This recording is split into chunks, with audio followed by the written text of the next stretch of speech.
Thank you guys for coming to this channel. Don't forget to hit the subscribe button. We got tons of content coming. We got some new parts coming for the IS300 as well as the 4Runner. I know I keep saying stuff about the 4Runner, but things are a little bit slow. But stay tuned and we'll see some cool content and I'll reveal my car soon. So here we go. What is up guys? Welcome back to the channel, and today we're gonna go over how much did I spend on the IS300. It seems like I didn't spend that much because I bought parts over time, but curious to see how much did I spend overall, excluding the car and excluding tax. So I'm gonna go down the list of parts that I've bought. I may be missing a few bits here and there. I'm not counting tires, I'm not counting fluids, just aftermarket parts as well as maintenance, transmission, anything I broke. So let's get into it. All right, so the first mod that I ever done to the car, I bought CX Racing Coilovers from eBay. I got the 14 and 10K springs and I got those for $600. And then I got the excessive angle kit, and the kit comes with the standard Ackerman, which was $220, and it came with cut ball joints, which were $62, and IS300 inner tie rods, which are $34, IS300 outers, which are $40, and then I got extended lower control arms. So I actually reused my stock control arms, and I had Christian No extend them for $250, and then I bought Super Pro bushings for both the number 1 and number 2 control arm, which were $172, and then I also changed the steering rack bushings for $58. And for the upper control arm, I used to have JZX, but now I put Moog upper control arms, so that was $109. And for the rear suspension, I bought Godspeed rear toe arms, which are $90, and ABOC rear sway bars, which were $127. And for the end links, they were pretty bad, so I bought OEM ones or AutoZone ones for $30, and also I swapped the stock LSD for an FRS LSD, which was $400. I know I might have paid a little too much for that, but I actually got that with 16,000 miles from a junkyard who delivered straight to my house, so it was actually kind of a good deal. I don't know, up to you to decide. And that's, I believe, it for the rear suspension. And for the interior, I got bride seats. So I got 2 bride seats. They were $800 for the pair, and I got both planted seat brackets, which were $300, and then I got a harness bar, which was $150.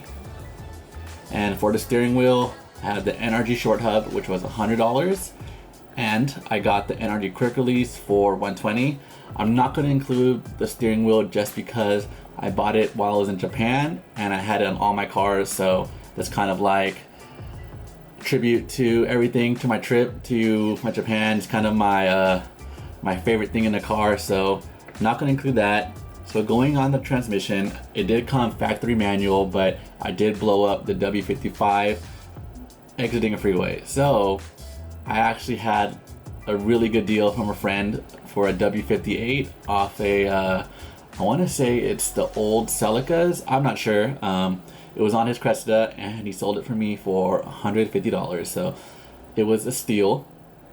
And with the transmission, a while back I did do a SC300 clutch and flywheel. So the clutch was $100, the flywheel was $111, and yeah, I also got flywheel bolts, which were $80. And in terms of maintenance, I also did the timing belt. So I bought the Gates Racing Kit timing belt. So it came with the timing belt, front seal, cam seals, water pump, all the seals for the water pump, and that was $304.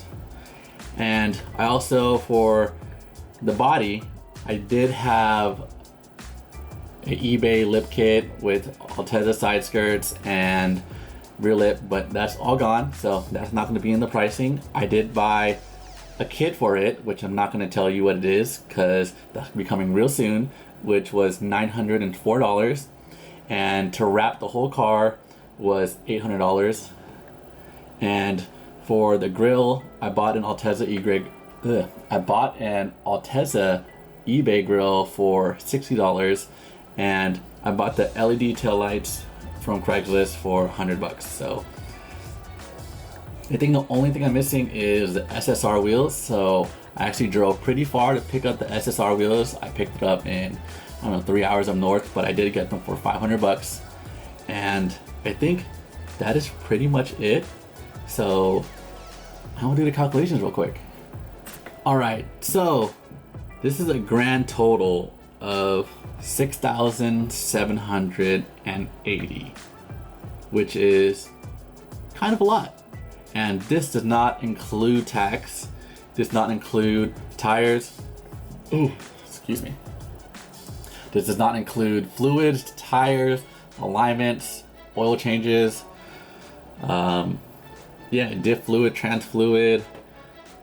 Yeah, I got an alignment like 6 times on the car, probably more than that. What else did I get in the car that I didn't include? Stickers, banner, shift knob. So it is definitely way above $7,000 for sure. But in terms of parts alone, before tax, is $6,780. I want you guys in the comments to let me know if that is a lot of money, if that's cheap for a build, if that's expensive for a build. As you can see, that was a lot of cheap like eBay parts. The CX Racing Coilovers, Godspeed control arms, my flywheel and clutches. Not even I don't even know the brand. I got it for a good deal from a guy who works at an auto shop. And yeah, everything else is just kind of basic stuff. So let me know if that's expensive. Let me know how much you spent on your car. Yeah, and so that is it. It's honestly, I didn't need most of this to get into drifting. My very first mods when I first started drifting was 6 Racing Coilovers and some wheels. 2 things I put on the car and went straight to my first drift event probably a month after I got the car. So don't think you need to spend this much on a car, and I don't even think I spent close to what most people spend at the track, because there's some crazy builds and I'm already like, I spent a lot of money, and how are these guys affording this stuff? So thank you guys for watching. I hope you guys liked this video. I hope it was a little insight to how much building a drift car costs. And no, this is not my daily. I actually have a Corolla to daily that I drive around, and I actually got my 4Runner, so hopefully we'll be getting to new off-roading content. So we'll see you guys in the next one.